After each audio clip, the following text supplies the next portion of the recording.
Hello, I'm Paul Tustain. What are we going to do today? Well, I'm going to explain how your government has put your head in a financial noose and what you can do about it. But first, who am I? Well, 10 years ago, I sold a software business and then tried to buy some gold bars. But it was like dealing with a very exclusive and expensive secret society. The main problem was that private investors couldn't get access to professional gold, these 400-ounce bars which spend their lives in the professional market's accredited vaults. They're both the highest quality and easily the most competitively priced gold there is. But eventually I found a way to make this gold accessible to everyone, even people who couldn't by a long way afford a whole one, which incidentally costs about $700,000 or £400,000.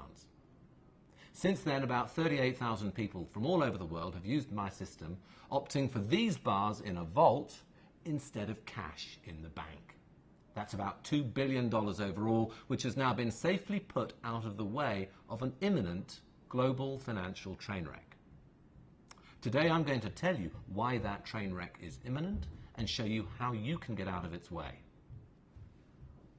I'm going to explain why there will be a time lag between monetary easing and monetary failure. Then we'll look at how to value gold when money itself is in serious trouble. And finally, briefly, I'll talk about buying gold safely and cheaply. Okay, on the subject of gold.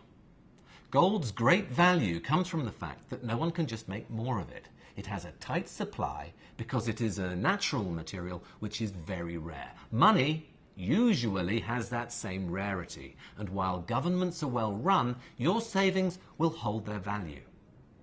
But sometimes governments can't face the truth because they'd be wiped out at the next general election. Threatened with that and unconstrained by a strong constitution, our politicians can make some startlingly self-serving and bad decisions. Look at this. I hope you're sitting down. The US government debt went up by $1.2 trillion in 2011. Because it's so very unpopular to cut public projects and expense, politicians persuade us that it's in our interest to go spectacularly into debt in order to avoid a new recession. But what it means is that every day you worked, the government printed about $25 to help pay you. It did the same for every one of 180 million working Americans. In the UK, it's about £16 every day for every one of 30 million working people. That money has been added to the debit side of the government's debt, and on the credit side, to your bank account. Let's get a feel for how much new money is being created in this way. This is a 5-mile-high pile of $10 bills, as high as Mount Everest. The American government plans to carry on with its generosity by printing a pile like this every 8 hours, which is about 20 piles a week. This will go on for the next 8 years, producing about 8,500 similar piles. More than that will be printed if the government's growth targets aren't met, and currently they're not being, which is why the true printing rate is 30% over the amount I've shown. They're printing 4 of these piles every day, not the planned 3. In the UK, we're a bit worse than this. On a per capita basis, it's become the Anglo-Saxon way. Nothing remotely on this scale has ever happened before, and wherever something similar has happened elsewhere in the world, it's pretty much always ended in an inflationary disaster for savers. Yet no inflationary disaster has started yet. And this is providing cover for the government to continue on this disastrous course. I'm going to explain why the disaster hasn't started yet and why its start is delayed. You see, to be accurate, our governments are really printing government bonds, not cash. Not just the government, but the banks too have been printing bonds. Look how bond issue has expanded over the last 100 years. The slide shows outstanding US debt as a percentage of GDP. That's debt compared to the size of the economy. As you can see, it's grown enormously since the mid-80s under Alan Greenspan. Most of this credit is currently held by savers, like your pension fund, in the form of medium to long-dated bonds, which were created in huge quantities to finance house buying and commercial property development. Here's what happened. From about 1984 onwards, the microchip and later the re-emergence of a Chinese contribution to the global economy together boosted global productivity and applied a powerful downwards pressure on the prices of consumer goods. This was the happy accident.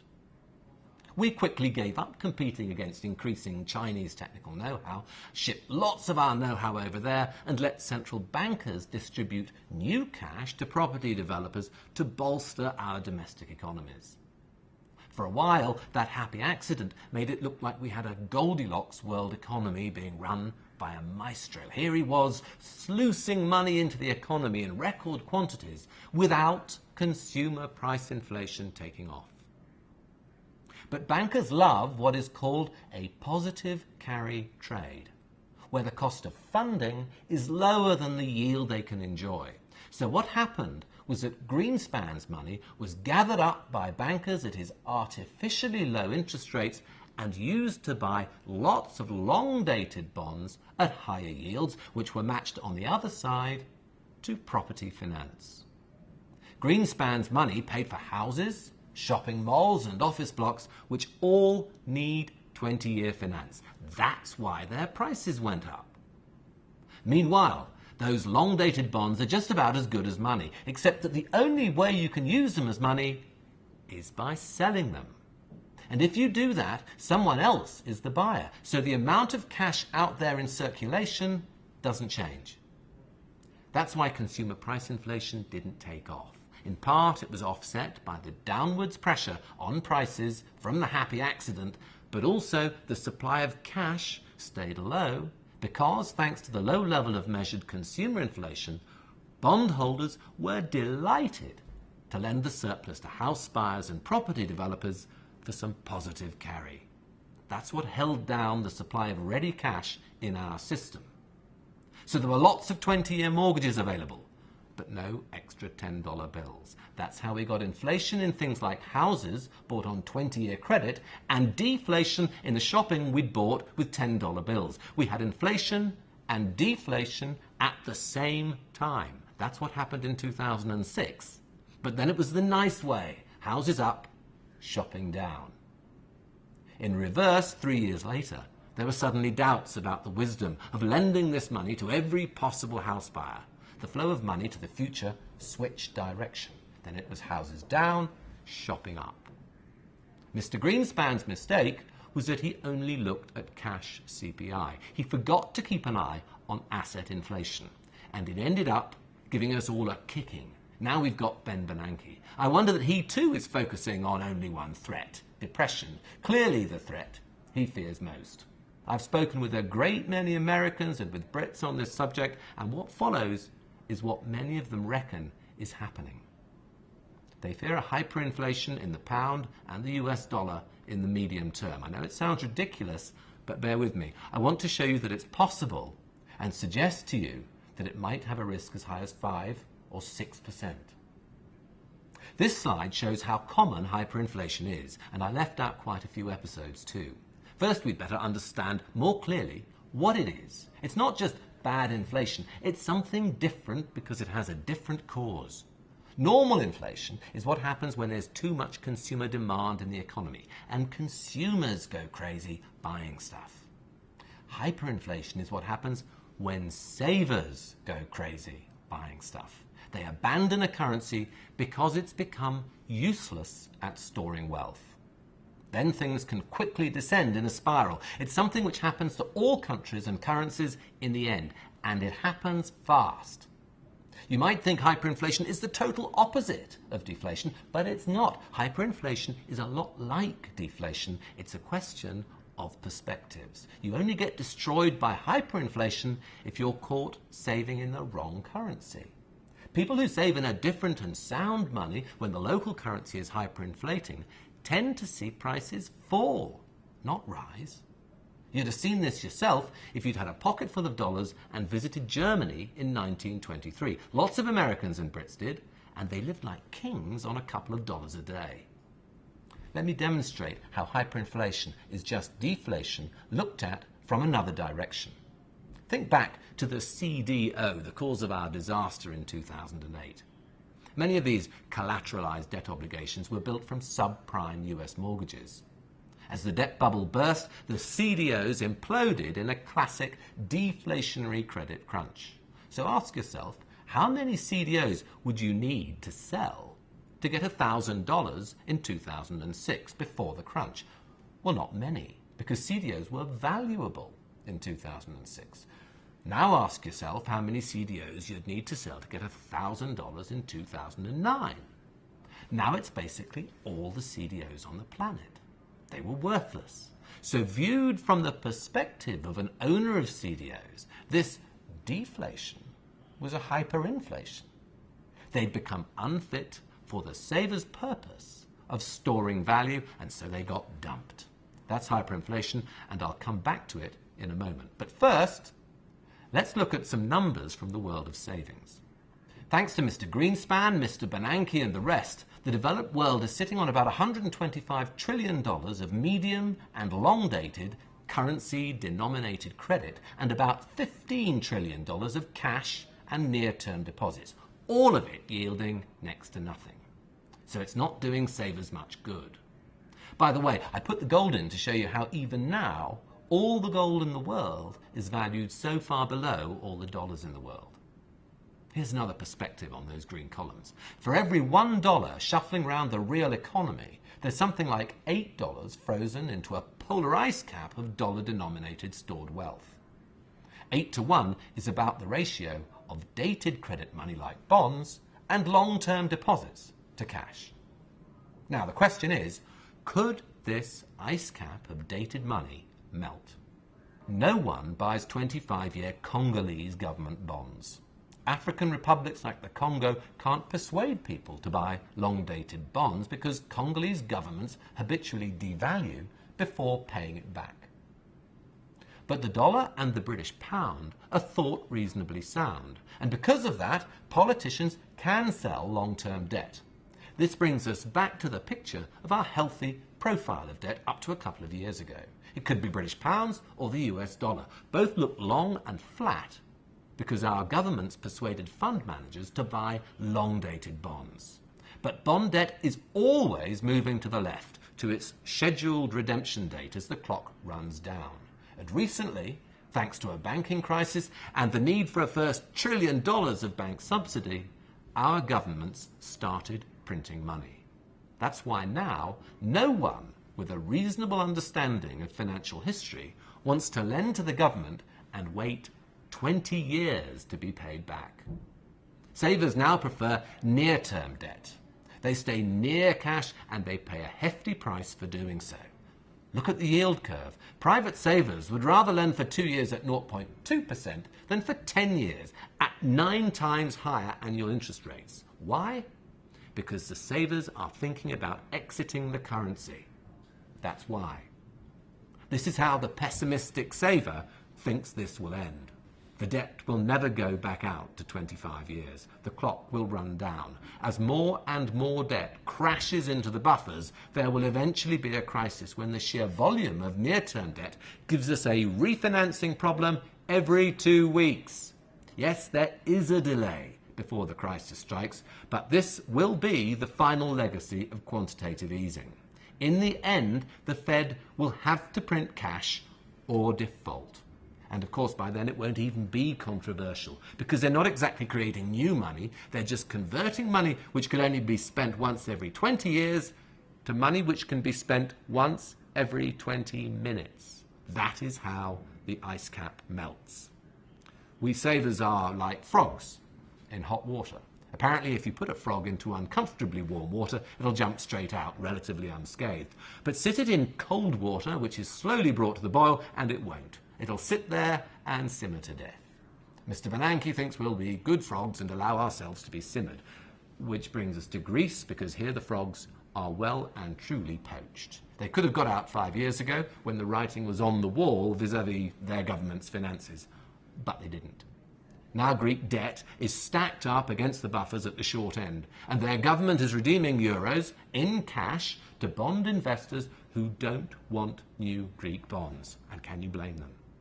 That cash has to be raised each time, which is why Greece is never more than a month away from a funding crisis. Greek bonds are steadily converting to euros, which are being supplied to Greece by the ECB's printing presses, much to the irritation of the Germans who've trodden this path before. They know where it leads. And it's starting to happen to the Anglo-Saxon economies too. Our clock hasn't run down yet, but our central bankers are having to manipulate the debt profile in the meantime. Here, the dark pink is long-term debt bought and owned by the central bank. Analysts are congratulating the Treasury on the flatness of our debt profiles. But surely a flat debt profile is good only if it forms all by itself. It doesn't count if central bankers are stuffing the long end with their own purchases of government bonds, bought with the cash they just printed. That's what the Fed is doing with Operation Twist. The shorter the bond, the more it behaves like cash, until eventually Mr. Bernanke is forced to print cash when private bondholders insist, at redemption. To sum up then, the national debt remains frozen for the moment, where it does little harm.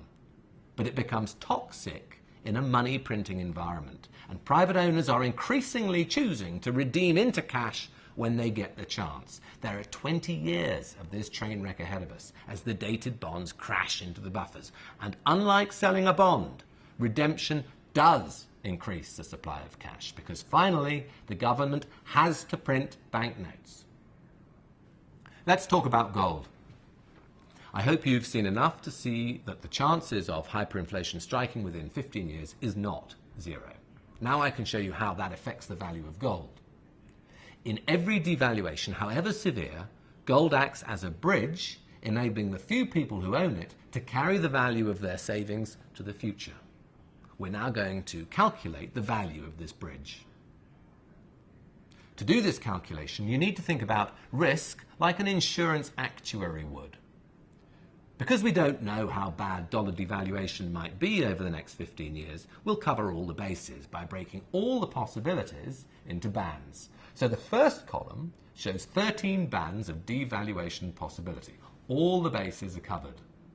The second column simply shows the middle value of the range of each band. And the third column shows the equivalent familiar annual rate of inflation averaged over 15 years. The white columns are where we can put in our own estimates. So the fourth column is a percentage probability of 15 years of inflation ending up in that band. Obviously, as we've covered all the bases, and one of them must be true, this column must add up to 100%. The second white column is a bit more difficult. In each case, I have to estimate the gold price if devaluation was this bad. Since this is a difficult estimate, I have a careful reality check on it to make sure I'm being sensible. That's what the next three columns are about. Basically, for each case, I estimate a premium over gold's long-term purchasing power. It gets higher when currencies are under stress because savers attribute more value to the bridge. I've checked my estimates of this premium against reality, and the values I have are lower than the premiums you usually see in practice. So again, I'm being cautious. Column 9 is the estimated gold value weighted by the probability of the outcome. And then 10 is the discount rate, which enables us to calculate a value in today's money. Column 11 shows us the gain or loss we make for a given inflation outcome. You can see we lose money when inflation stays low or falls. And finally, column 12 shows us the probability weighted value in today's money of each outcome. Here's the point. I haven't backed a single specific inflation outcome. Instead, in effect, I've backed all the horses in a 13-horse race and included some very modest probabilities for hyperinflation risks. My expected return is $4,606. That, according to me, is the value of gold today calculated on this method. We can see it's much larger than the market price. So what is wrong with my calculation? Well, the most likely thing is that I've got the probabilities wrong. But before we jump to that conclusion, let me show you some real data. To do the calculation, I needed a reasonably reliable currency, but one which has suffered the problem of being an economic power in decline. The British pound suits quite well because it has been basically sound, but got in a mess in the 1970s. This table shows you the range of values for sterling's depreciation over all the 15-year period since 1950, when the records began. Notice that in 11% of cases, sterling lost between 80 and 90% of its value over a 15-year period, and it never lost less than 30%. And don't forget that none of those periods began with the harsh combination of fundamentally weak public finances, high private indebtedness, low growth prospects, money printing, and most importantly, negative real interest rates. These are the new realities savers face today, both in the UK and here in the USA. But you can also see that the probabilities for hyperinflation based on that data would be zero, because Britain didn't have a hyperinflation in the last 60 years. But other people did. So to get a better view of the probabilities of hyperinflation, we need to look further afield. Thanks to the academics, Reinhardt and Rogoff, we now have a statistical Bible for financial failure called This Time is Different. The slide shows data from their research. In a randomly chosen 15-year period, a randomly chosen major country has a 38% chance of experiencing a year of inflation at 40% or worse. Then, in a randomly chosen 15-year period, the same countries have a 10% chance of experiencing a year of inflation of 500%. In other words, the death of a currency. So at about 6%, I'm seriously understating hyperinflation risks compared to broad historic data. Well, either the market is mispricing gold or I am. So let's adjust my model to produce a lower gold price and see what assumptions we need to make. These are the sort of assumptions I need to get the gold price down to about 1700, where we are today. I have to assume that there's a high chance of very low inflation, and I have to assume that there's a negligible chance of hyperinflation. To me, these assumptions are over-optimistic. In fact, I think what we're seeing here is the market making a typical black swan mistake.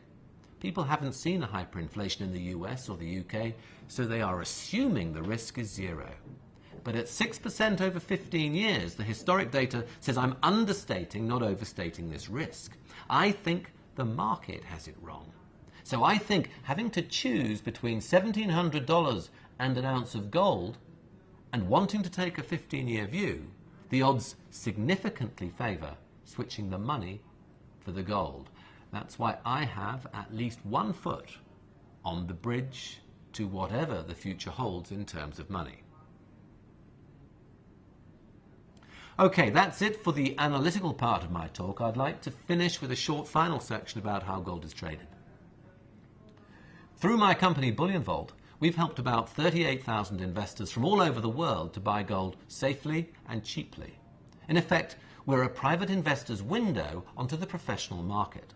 So people with as little as a few $1,000s can use us to buy and store main market gold at main market prices, using the same accredited and insured vaults as the professionals. What's the typical user experience? Well, most of our customers find us via a Google search. We rank very highly, usually first in the English-speaking world. After they get to our site, they read about the service we provide. Many of them will check us out, for example, by referring to the World Gold Council. The Council is the most trusted independent gold resource in the world. It was set up by the mining industry. Its 16 owners include all the major producers like Barrick, Newmont, Franco-Nevada, etc. The Council recently gave us a very thorough due diligence examination and now own 11% of our company. BullionVault is recommended and endorsed by them with a particular focus on bullion for the private investor. People who decide to use us register an account on our site. We then give them a free gram of gold, which they can trade, so they can get the feel of buying, owning and selling real physical gold on BullionVault, all at our risk. That's not a bad start because that's $50 in gold before they begin. Then if they like us, they send us a bank transfer. When the money arrives, they log in and use the order board to buy their gold. Competing prices are posted by 38,000 users. It's like a stock exchange, but for retail quantities of professional gold and silver. Our users mostly buy gold or silver to store, not trade, and typically for a few years. BullionVault itself ships big bars into and out of the vaults and distributes ownership to clients via the order board. For us to sell any gold at all, we have to beat the prices quoted by our own clients. Otherwise, you'll deal direct with another user and you won't buy from us. That is open and fair competition doing its work. It both reduces prices for everyone and offers by far and away the deepest retail gold liquidity in the world.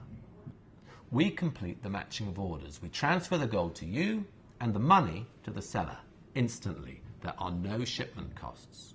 When you want to sell, you'll get the best prices again in exactly the same way. As a seller, your money can be withdrawn the next day by bank transfer to your bank account, and there's no minimum investment period or similar penalty when you withdraw money from BullionVault.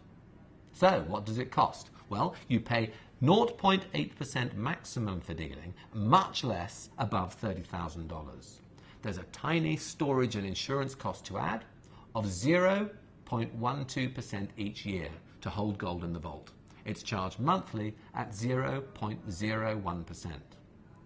So if you bought $100,000 of gold with us, you'd pay just $400 dealing commission, then $10 a month in insurance and storage.